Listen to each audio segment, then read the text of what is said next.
Hello and welcome to Recovery Cave. My name's Christian and this is part two of Ingredients for Recovery. Now, by ingredients, I mean attitudes, traits, and behaviors that not only strengthen the foundations of your recovery, but will also help you out in the long term as well. In part one, we looked at really wanting it, open-mindedness, absolute honesty, humility, and acceptance. Now, those are more about the initial mindset for recovery, and today's ingredients are more about starting to live differently. So, today we'll be looking at balance, patience, consistency, and connection.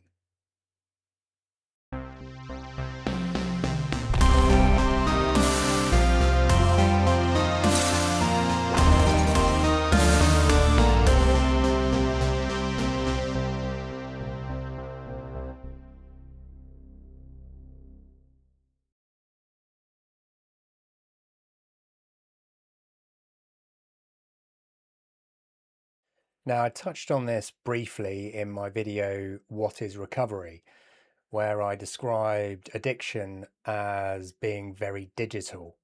It's either on or off. It's either nothing or full on, standing still or foot to the floor. Addiction lives in extremes. Part of recovery is restoring balance. And balance doesn't mean being boring, passive, or mediocre. It involves learning how to find more of the middle ground.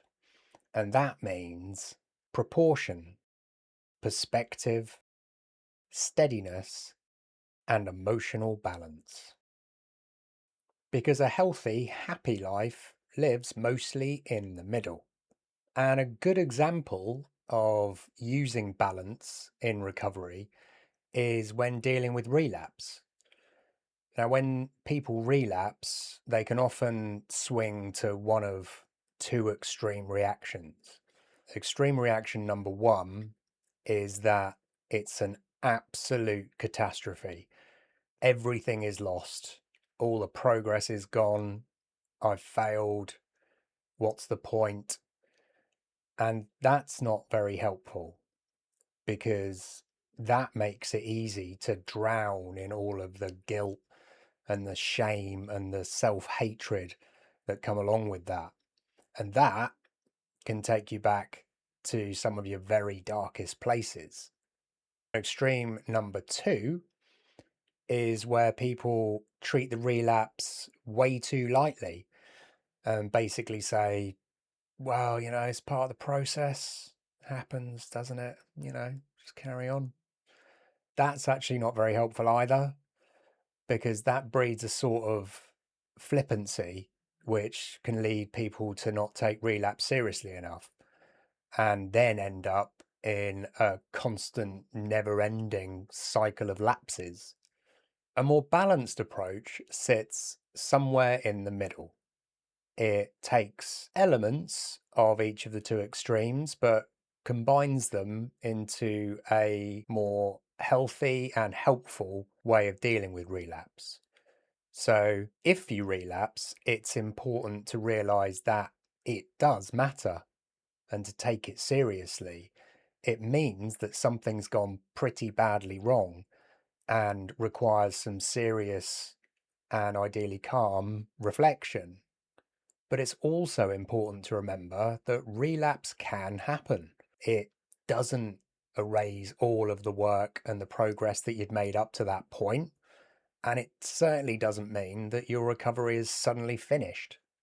Balance allows you to understand and deal with relapse in a constructive way without trying to laugh it off or turning it into the ultimate catastrophe.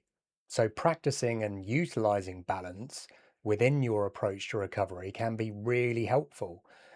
And as you move forward, you'll be able to identify more and more situations where balance can either strengthen or help to protect your recovery.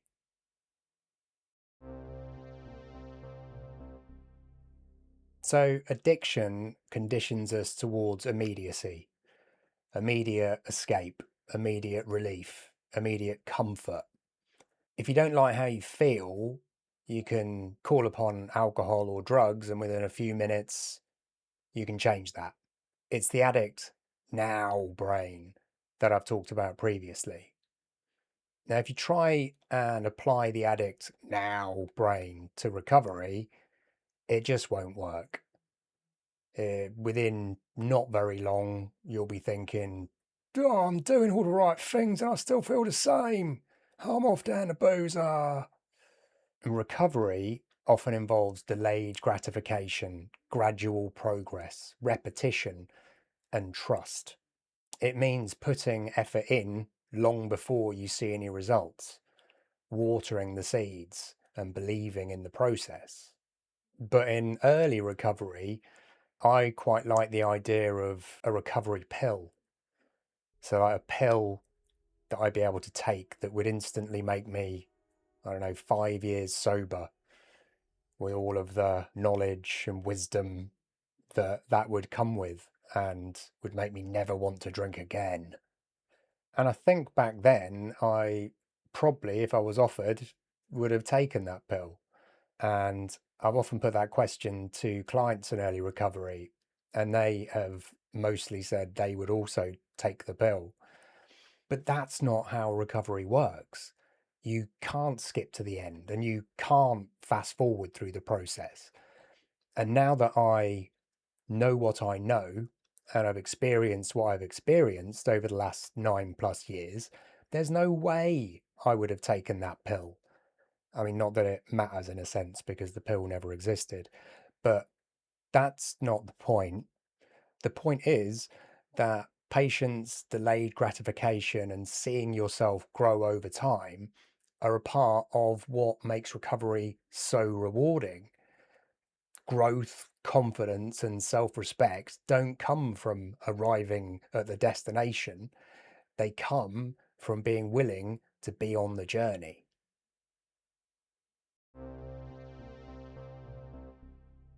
Consistency in recovery is key. And it ties in quite nicely with our previous two ingredients because you need to apply balance and patience with consistency. It also ties in to acceptance because you can only really apply consistency to areas of your life that you have some degree of control over. And recovery isn't built on single heroic actions, it's built on repetition. And these repeated actions can seem pretty unimpressive when viewed individually, even a bit dull. But the areas of your life that you can't control are always going to send storms your way. And consistency will help you to steady your ship. And one of the ways that consistency can really shine in early recovery is through routine. Now, early recovery can be really quite chaotic. Your emotions might be all over the place. Your confidence might be pretty low. You might not fully trust your own judgment yet. And routine can create a degree of stability and predictability during a period of your life that can otherwise feel very unpredictable. And here are some examples of just how unremarkable consistency in early recovery can look. So it can be getting up at roughly the same time each day, attending support groups or meetings regularly, going for walks, allocating specific time for recovery work, eating 3 proper meals a day, or taking medication as prescribed. Now, none of those things sound particularly impressive, and that is exactly the point. Recovery is strengthened by ordinary actions repeated consistently over time. And consistency also breeds reliability. And that's what keeps you turning up, both for yourself and for other people. And remember, you are building a house in your design exactly as you want it that you're going to live in for the rest of your life. So, carefully placing a few bricks each day might seem pretty unexciting in itself, but doing it consistently and purposefully over time will eventually bring some pretty impressive results.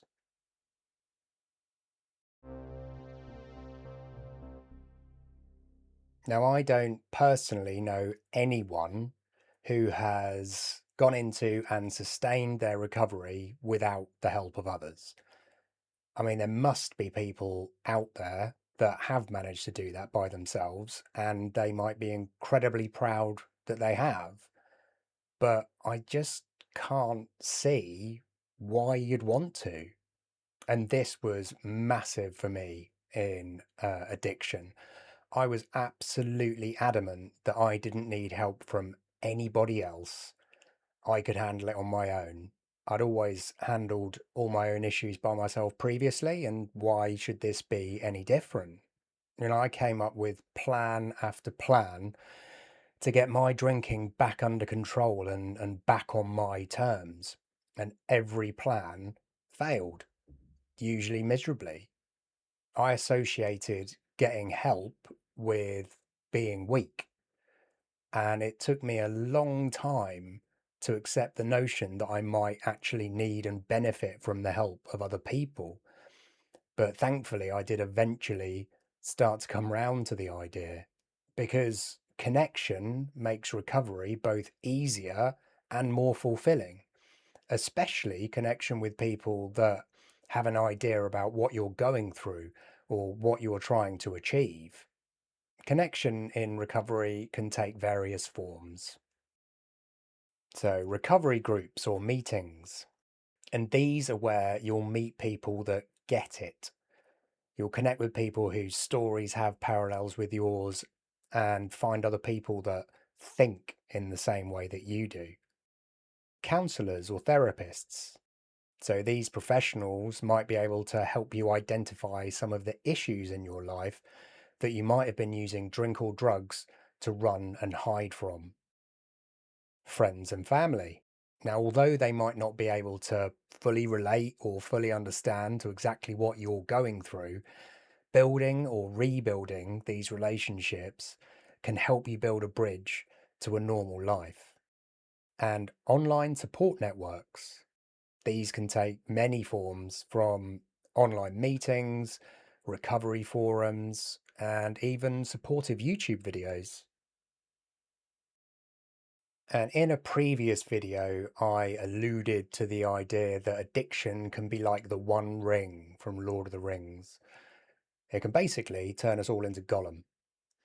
And that's what addiction did to me. It consumed me and isolated me from the world. And my old bedroom at my parents' house became my very own Misty Mountains, only slightly more bleak. And that's exactly what addiction wants. It wants you on your own because that's where it thrives. To put it really bluntly, it wants to isolate you because then it has the best chance of being able to kill you. But connection pushes back against all of that. It gets you out of your own head.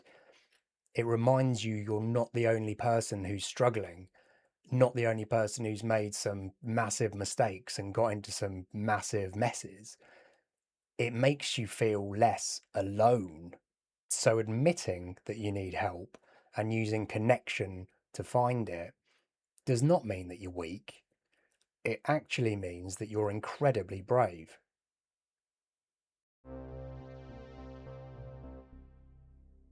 So, in summary, today's ingredients were about starting to live in recovery. And we've looked at finding balance, so learning to avoid the extremes and occupy more of the middle ground. Accepting that recovery requires patience, as it's a gradual process that can't be rushed or fast forwarded. Showing up again and again, and understanding that ordinary actions repeated with consistency can produce extraordinary results. And recognizing that connection makes recovery more possible and more fulfilling. The most powerful part of this in early recovery is probably realizing that you're far from being alone in where drink or drugs have taken you. And just like the ingredients from part one, none of these need to be perfect. Recovery's not about perfection, it is about progress. And progress and perfection aren't the best of mates. And I did use a lot of examples in this video from early recovery, but that doesn't mean that these ingredients will suddenly stop becoming useful when you're X months or years sober. These ingredients will remain relevant for as long as your recovery does. And in my next video, I'll be taking a look at what help is out there, which should give you an idea about how you might start putting some of the ingredients into action. So if you don't want to miss that, it'll be coming next Friday. Subscribing means you won't miss it. And if you've enjoyed this video, hope you have, feel free to share it with anyone else, especially anyone else it might help. And if you could drop a like on the video, that would also help the channel reach more people, and I would really appreciate that. So until next time, take care of yourselves, and I'll see you soon.